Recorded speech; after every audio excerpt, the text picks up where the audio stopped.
At this stage, you had brought together many, many competing entities in the United States. And now you had to bring many, many entities across the globe, which meant this new entity had to transcend geography, custom, culture, language, political systems, and different democracies and different economic systems. And this must have been a massive challenge. And the really fascinating thing I thought about this was that they wanted the same entity, i.e., you and your team, to do this as well as the current geographies that you managed. Yes, it presented us with a whole new set of problems. Primarily among them was extending the electronic authorization system and the electronic draft clearing system from just operating in the U.S. to operating worldwide. And that meant instead of just exchanging things in a single currency under a single legal system and common cultures, it meant instead of one, dozens and eventually hundreds of different entities. Rather than go into the details, the base 1 and base 2 systems, that's authorization and draft clearing, have duplicate centers, one in the west part of the U.S. and one in the east. And each one of the computer centers had to have the capacity to not only handle all the transactions in its area, but in the event of a national disaster, handle all of the transactions of the system. Then, of course, with extending it internationally, that meant a whole new computer system in Europe and one in Latin America and one in the Asia-Pacific area. So the problem of greatly expanding those and creating redundant systems throughout the world was major. And of course, we used our usual tradition of just depending on our staff and doing it a piece at a time. Another need was for a multilingual staff and offices overseas. And that meant bringing in people from different cultures and attempting to unify them into a cohesive operation. We were faced with enormous operational and mechanical systems, but that was not at all the major problem. The major problem was what I would call a mess of differing names. When the B of A had started licensing this overseas, the only commonality was the blue, white, and gold bands design. The first bank in England, Barclays Bank, called it the Barclay card in blue bands, and it was the Canadian banks called theirs Chaordic, and in Japan it was the Sumitomo Bank card, and on. Every bank had a different name for it.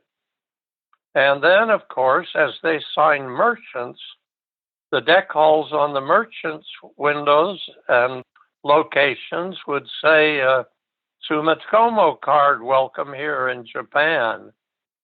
And someone coming from England, where it was called Barclay card, would be confused about whether their Barclay card was good in the Sumitomo system in Japan.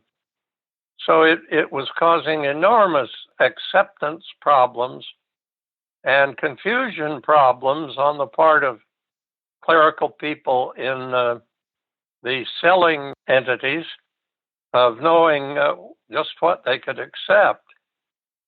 Now, knowing that problem had existed, when we formed Ibanco and obtained a license from Bank of America, global exclusive license to use the blue, white, and gold bands design, I had anticipated that someday we'd have to have a new name.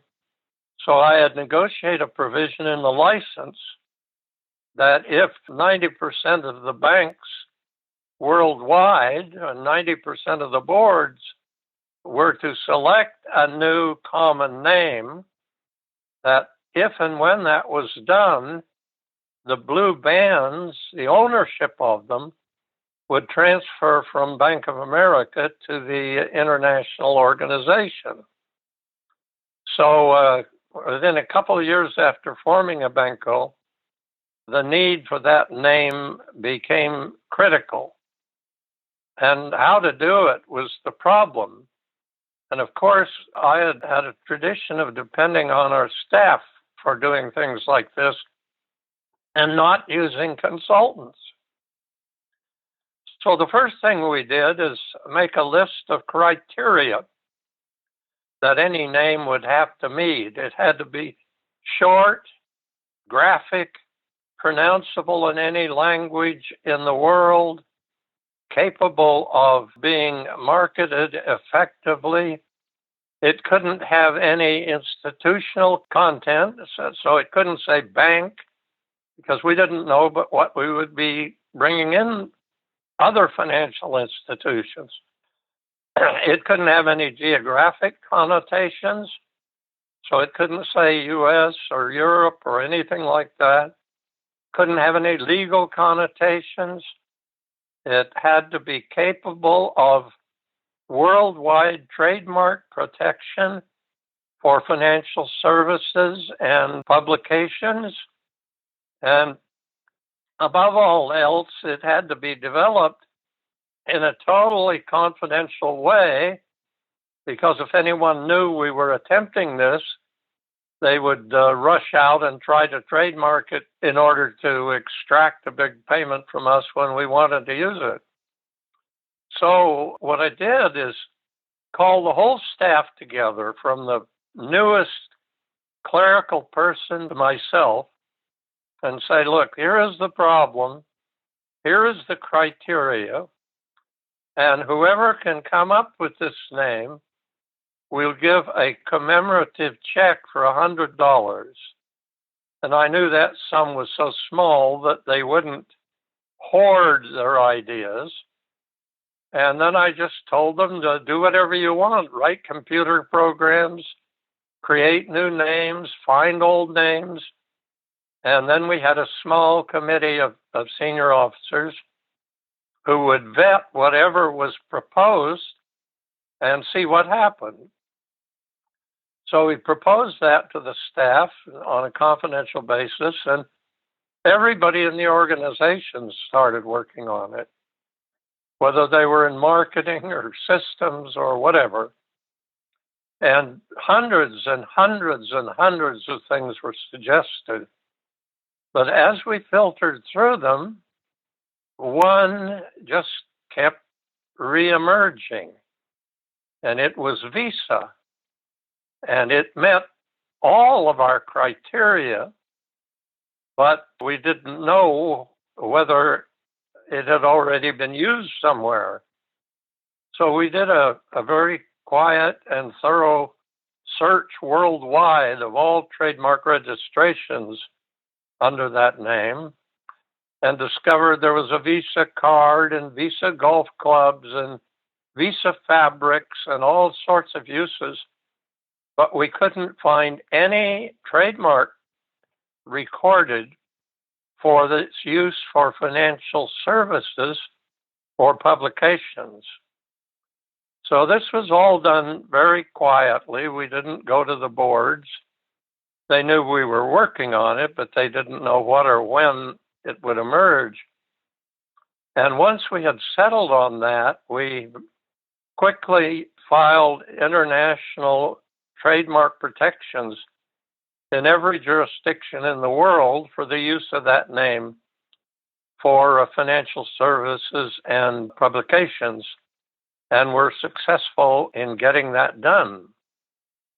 Now, then we had the immense problem of getting approval of 90% of both international and domestic boards, and 90% of all members worldwide, all banks, which then numbered in the thousands.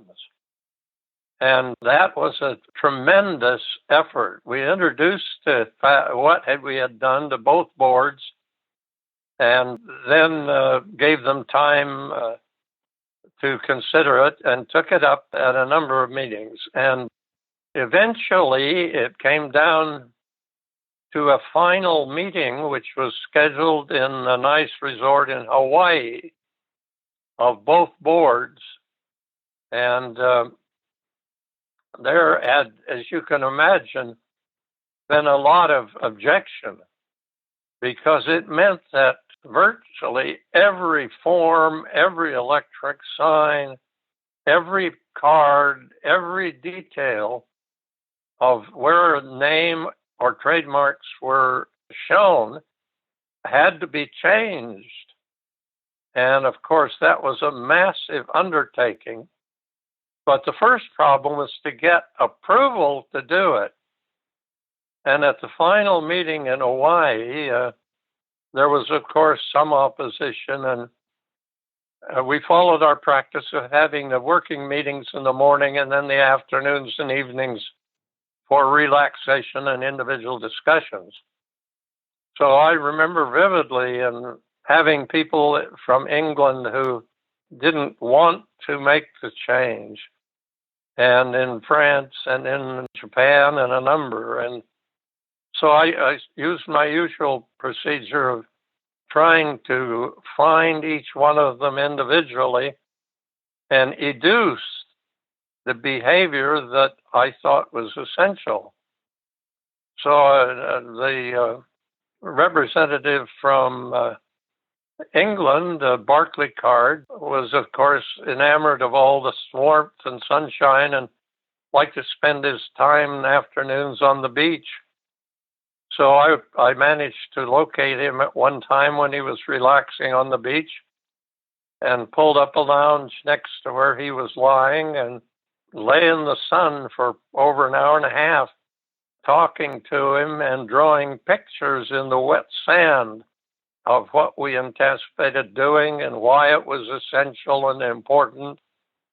And little by little, he come to understand it, and I obtained his agreement to support it in the board meeting. As soon as I was through, I went to him, and he told me that the representative who represented all the French banks had been offended by somebody, and he was angry and decided he was going to boycott the meeting and go home, and had changed his airline reservation. And I said, well, where is he? And they pointed out to sea, and he was a man who had been a former Olympic swimmer. And so, of course, he was most comfortable in the water.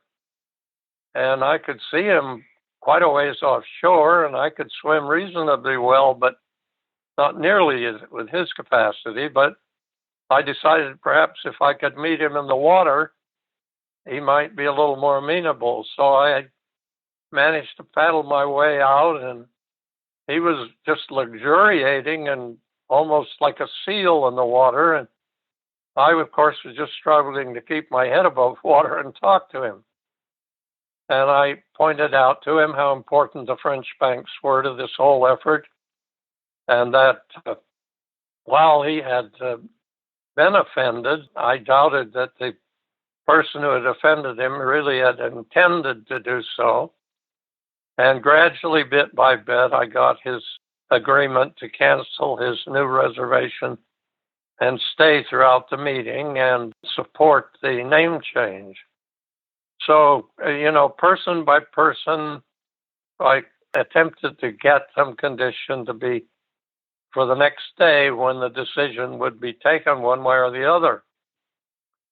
And when we met the next day, our representative from Japan, whom I knew quite well, and he was with the Sumitomo Bank, and the Sumitomo family descended from samurai warriors and eventually gone into banking. At the board meeting, when he wanted to speak, he did in typical Japanese fashion, told a story of a small, elegant bonsai tree that had been created by his great-grandfather and had been carefully tended by 4 generations of the family. And he was very concerned, he told the board, that this meeting was keeping him away from his duty to keep the bonsai tree alive and healthy. And he hoped that we would be able to conclude what was necessary so he could return.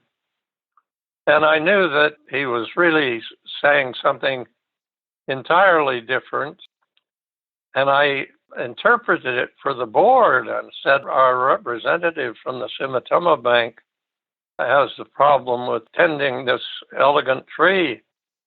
And I think beneath that, there's another message that he's really saying, we're talking too much, and it's time to take a decision and get on with it, and that there are more important things than a name change for a credit card.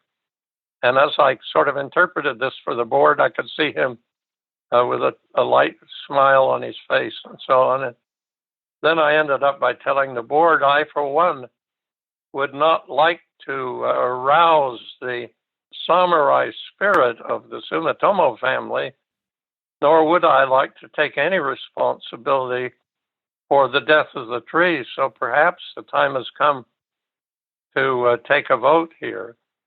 And of course, everyone did. And the story he told had just had such an effect on the board that we obtained consent of every member of the board to changing the name from all of this multitude of other names to the single name of Visa. And then each bank would have space on the card to say the Sumitomo Visa card or the Chaordic Visa card, so they still could have their identity. But on merchant locations, it had to be just Visa, nothing else, so that cardholders would clearly see that their card would be acceptable there. So the first step in changing the name was over, but that by no means was the end of the problem. In previous sessions, you talked about how you let teams emerge and you really went after good people and you let good people manage themselves, then superiors and then peers.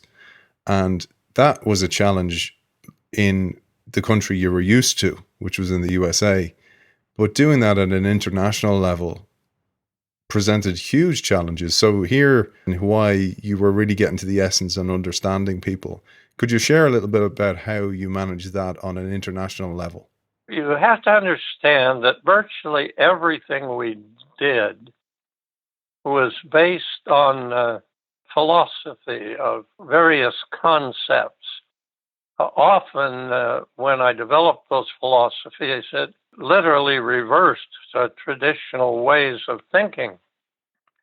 And the concept of forgetting about management and leading yourself and then leading your superiors and leading your peers and employing good people and freeing them to do the same was fundamental to everything we did. Because if you once come to believe in that philosophy, if you fail, the responsibility is entirely your own. There's no one to blame. And at first, when you think about that, that seems like an impossible burden to bear. But when you reflect on it, it's really not to be feared or avoided, because success, well, it often provides encouragement, builds confidence, and is really joyful indeed. Also teaches an insidious lesson, and that's to have too high an opinion of yourself. And it's from failure that amazing growth so often comes, provided only that one can recognize it, admit it, learn from it, rise above it, and try again. There's no reason to be discouraged by shortcomings. True leadership presumes a standard quite beyond human perfectibility. and that's quite all right. The only question of importance is whether one is steadily rising in the scale. Now, it's easy to test this concept. Reflect a moment on group endeavors of which you're an observer rather than a participant. If your interest runs to sports, you can undoubtedly remember when a team seemed to rise above the combined ability of all the players, and achieve a magical, seemingly effortless performance in the zone, in the parlance of sports. And that same phenomenon can be observed in the ballet, the theater, the symphony, in fact, any group endeavor, including business and government. Now, every choreographer or conductor or coach, or for that matter, corporation executives, has tried to distill the essence of such a performance, and countless others have tried to explain and reduce it to a controlled, measurable, repeatable process. And that has never been done and never will be. It's easily observed, universally admired, and occasionally experienced. It's rarely long sustained, but can occasionally be repeated. And it arises spontaneously from the relationships and interaction of the individuals who compose the group. Now, some groups seem able to achieve it with some consistency, just as some leaders are able to create the conditions under which it can occur in different organizations.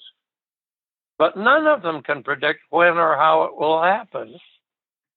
Now, to be more precise, you can't speak of causing organizations to achieve superlative performance, for no one can cause it to happen. Leaders can only recognize and modify conditions that prevent it. They can perceive and articulate a sense of community and a vision of the future, along with a body of principles of behavior in pursuit of that vision. That's something to which people can become passionately committed, and then encouraged and enabling them to bring forth the extraordinary capabilities that lie trapped in everyone, waiting to be abduced. So without question, the most abundant, least expensive, most underutilized and constantly abused resource in the world today is human ingenuity. And the source of that abuse is the mechanistic industrial age dominating concepts of organization and the management practices they spawn. It's really instructive to look into the nature of leaders who've had a profound effect on the direction of society. Buddha, Gandhi, Christ, Nelson Mandela, Mohammed, Galileo, Lao Tzu, Newton, Thoreau, the list goes on and on, from every race in every field of endeavor. Now, few of these leaders came from positions of wealth and power. Few were born into families of fame or fortune, and few of them were great orators. And none of them were elected to do what they did. None had permission to do what they did. Most were met in the beginning with contempt and derision. Yet somehow their lives had a profound effect on the consciousness of mankind. What they had in common was uncommon ability to get beyond how things were and how they are, or how they might become, and immerse themselves in how they ought to be. But even a clear vision of how things ought to be was not the essential thing.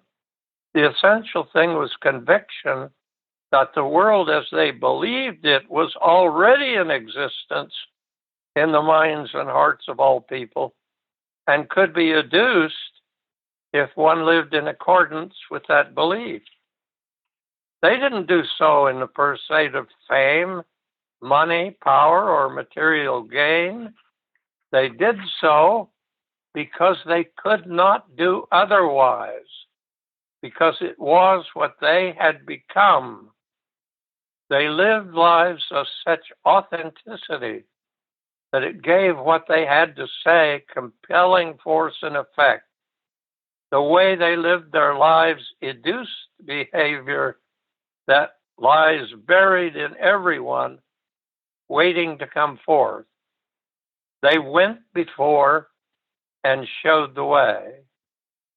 Now, one also has to examine corrupt leaders who have induced or compelled abominable behavior. Hitler, Stalin, Pol Pot, Idi Amin, and a host of others. What they had in common is not difficult to see.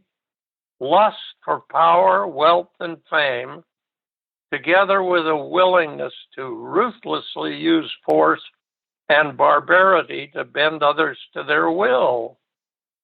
What differentiates the despotic from the beneficent leader is values, the moral, ethical, and spiritual content of the purpose and principles from which they derive their being.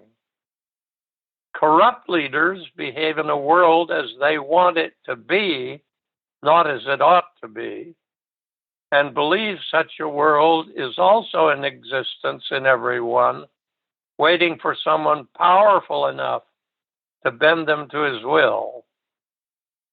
And in my view, the answer that we're seeking may be the greatest question of the millennium, and it's resting in the heart and soul of every person alive today, especially the young, waiting to be educed or perhaps compelled.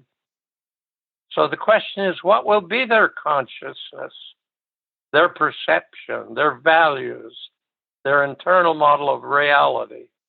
Will it be beneficent, pacific, and equitable and just? Or will it be destructive, violent, inequitable, unjust? What will be their becoming? It means we must examine the concept of leader-follower with new eyes. We must examine it, the concept of superior and subordinate, with increasing skepticism. We must examine the concept of management and labor with new perspective, and we must examine the nature of organizations that demand such archaic concepts with entirely different consciousness. It's true leadership, leadership by everyone, in, up, around, and down, this world so badly needs, and domination management it so sadly gets. Building on those concepts of leadership, educing behavior from people, you now have to educe behaviors from a whole mass of businesses, a whole mass of banks, not just one. Many marketing individuals, marketing professionals listen to this show and they will know what a big undertaking a name change project is for one business, but to do it across an entire industry represented an immense obstacle, an immense challenge. Indeed it did, Aidan.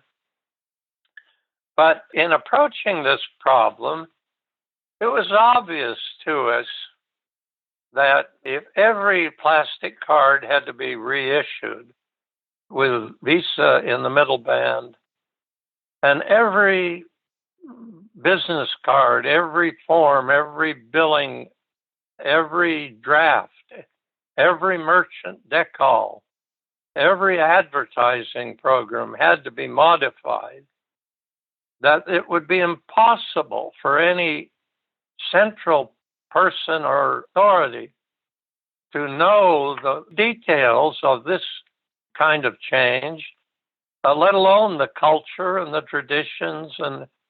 And so it was completely impossible to design, plan, and detail and execute such a program, let alone management in the process.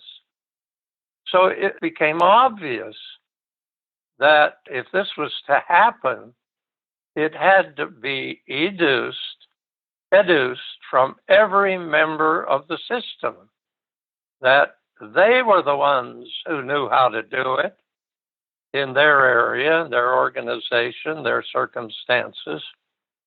So what we decided is that we would simply create a time frame. It was 3 years, and we'd create the standards and the operating regulations detailing how this new name had to be shown. Then we would simply say to the entire system that the boards had decided to do this, and it would be up to each individual bank how they wanted to proceed, how they wanted to do it, how they wanted to explain it, and that no central control other than the standards for displaying it and the trademark protection would be done centrally. But at the end of the 3-year period, every member would have been responsible for making this change any way they wanted to do it, in any time frames, for any reason.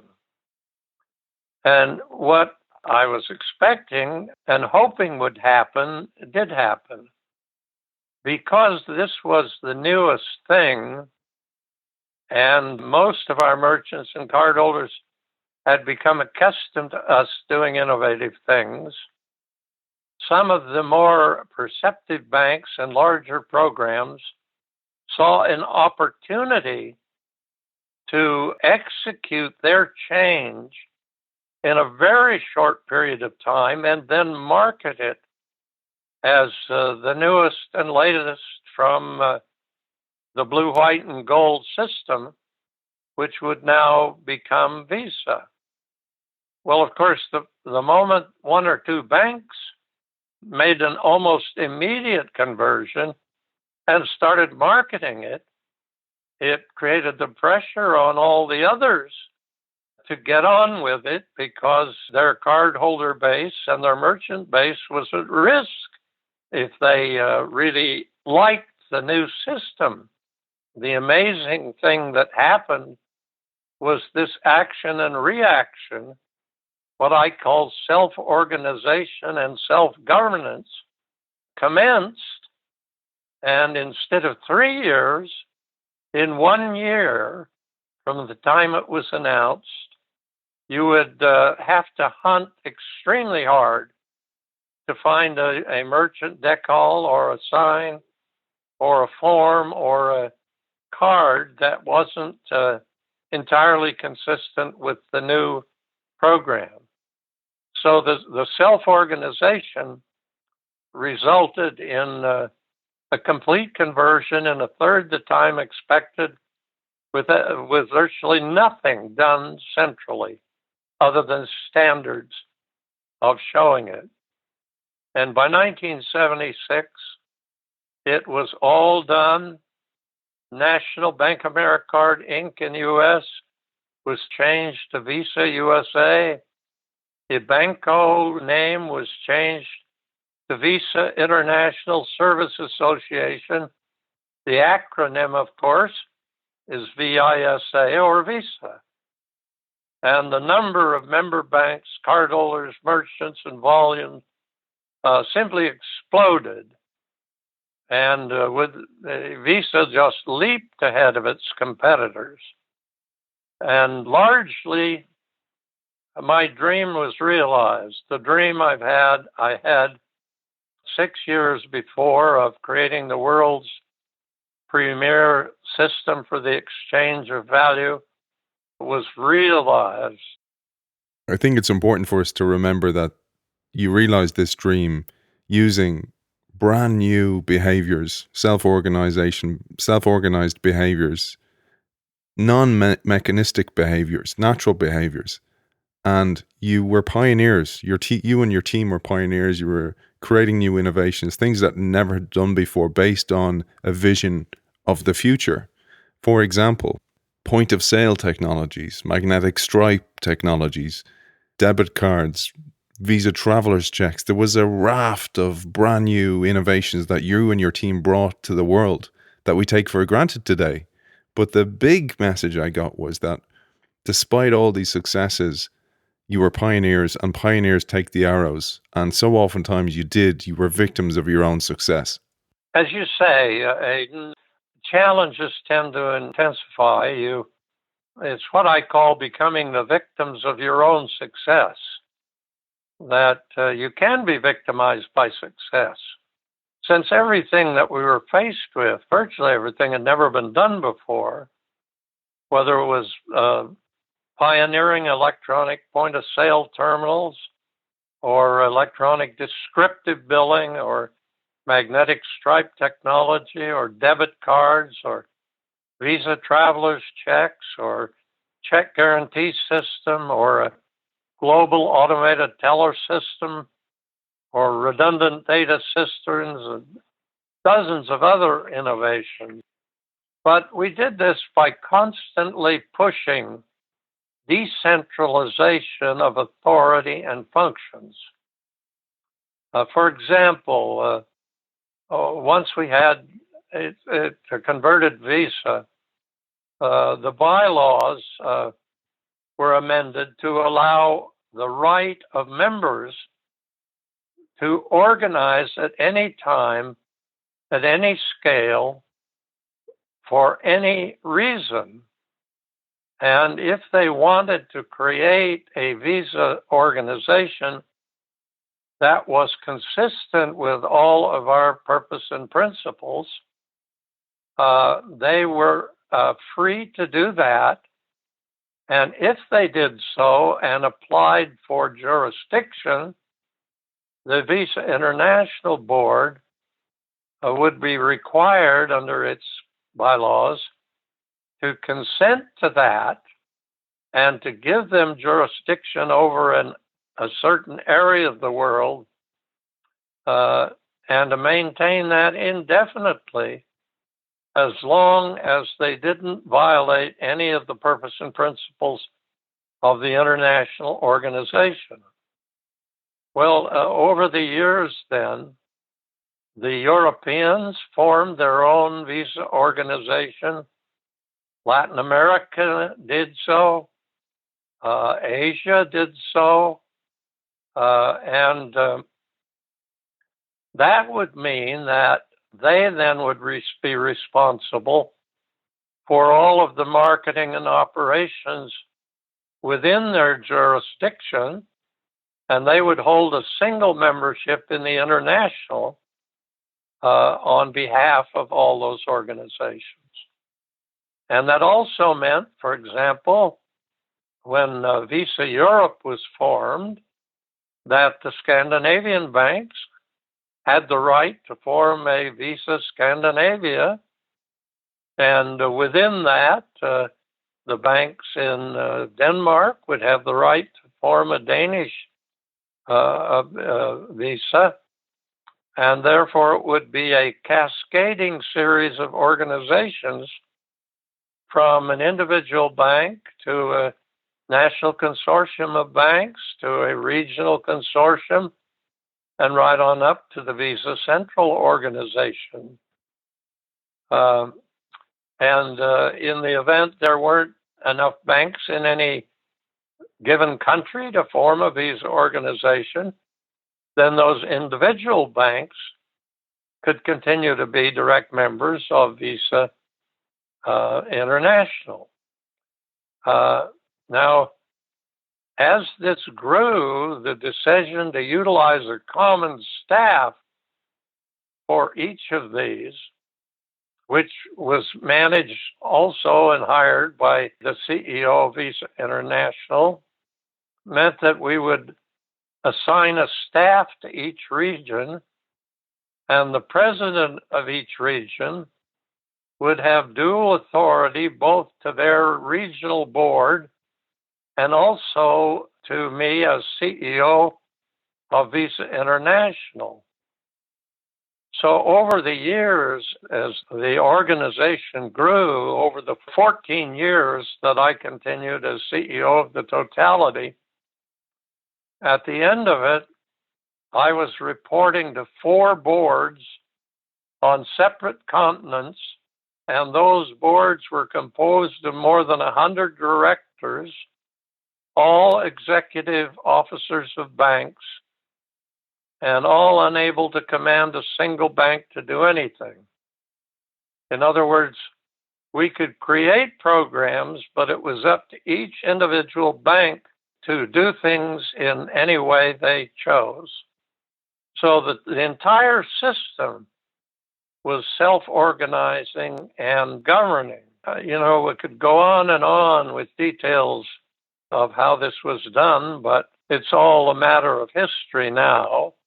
It's been such an honor to study your work, Dee, and spend this time with you recording these sessions, but also chasing you for 2 years before that. There was a quote that I used to use by you a lot because it really does describe what it's like to be a change maker, because you mentioned those leaders, the Gandhis of the world, the Martin Luther Kings. They were not born into a position of privilege yet.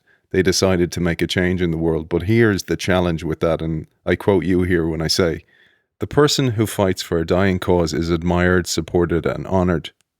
The person who fights for a new cause struggling to be born is misunderstood, reviled, and attacked. Nothing is more difficult than taking the lead in a new order of things." That's very true, Aidan. It all arose out of my desire to understand those 3 questions that I've raised many times. Business has never been my first love. I just fell into it by accident because I had to make a living. But my real love has been literature and philosophy, and trying to what I describe as peel the onion, to get underneath the surface of things and try to understand what's really happening, both good and bad, and how we can change things for the better. And one thing that has always puzzled me is, where did this desire for control and certainty come from? That this insatiable desire we have societally to try to dominate and control everything from a central point. And for decades, I've puzzled over that desire for certainty and control, and our worship of science and rationality as the path to the realization of control. And it led me to a fascinating question.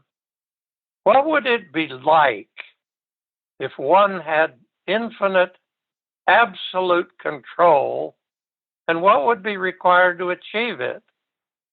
Well, to begin with, it would require omniscience about past, present, and future, a knowledge of every entity that's ever been or ever could be, along with knowledge of when, where, and how they acted or might act, and every nuance of the result of their actions. Because one could never control that which could not be known until after it happened. So mystery and surprise would be intolerable and would have to be eliminated to have perfect control. And such perfect knowledge of entities and events wouldn't be enough. It would be necessary to know the thoughts, emotions, and desires of every human being and every other living entity, all their hopes, fears, joys, and urges, and not just other people, but everything that oneself might ever think, know, imagine, or experience. And even beyond that, it would be necessary to be rid of all emotions and feelings, for such things can catch us unaware and affect our behavior. Compassion would have to go. Love would have to go. Admiration, envy, desire, hate, nostalgia, along with every aesthetic sensibility. Perfect control would also require that one be the sole possessor of such infinite knowledge and personal composure. All of this reveals little, for it leaves unanswered the important part of the question: what would it be like to be the sole possessor of infinite, total, absolute control? And at first, it seems as though it would be akin to being a god, at least as gods are normally conceived to be. But what would one's life be like under such circumstances? And the further I got into this, all of a sudden, it kind of hit me like a bolt of lightning. Total, true, absolute control would be death. Absolute, perfect control is only in the coffin. Life is uncertainty, surprise, hate, wonder, speculation, love, joy, pain, mystery, beauty, and 1,000 other things we can't even imagine. Control requires denial of life. Life is not about certainty or controlling. It's not about getting. It's not about having. It's not about knowing. It's not even about being. Life is eternal, perpetually becoming, or it is nothing. And becoming is not a thing to be known, commanded, or controlled.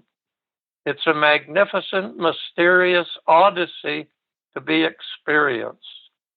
At bottom, desire to command and control is a deadly, destructive compulsion to rob oneself and others of the joys of living. Is it any wonder that a society whose worldview and internal model of reality is that the universe and all therein should be mechanistic, hierarchical, and controllable, or that it should turn destructive? Is it any wonder that a society that worships the primacy of measurement, prediction, command, and control should result in massive destruction of the environment, gross maldistribution of wealth and power, enormous destruction of species, the Holocaust, the hydrogen bomb, genocide, and countless other horrors? How could it be otherwise when we've conditioned ourselves for centuries to seek ever more powerful notions of domination, engineered solutions, mechanistic societal organization, compelled behavior, and separable self-interest? Tyranny is tyranny no matter how well intended, carefully rationalized, or unconsciously perpetuated. And it is that to which we persuaded ourselves for centuries, day after day, month after month, year after year, generation after generation, in thousands of subtle ways. It need not have been so in the past. It need not be so now. And it cannot be so in any livable future.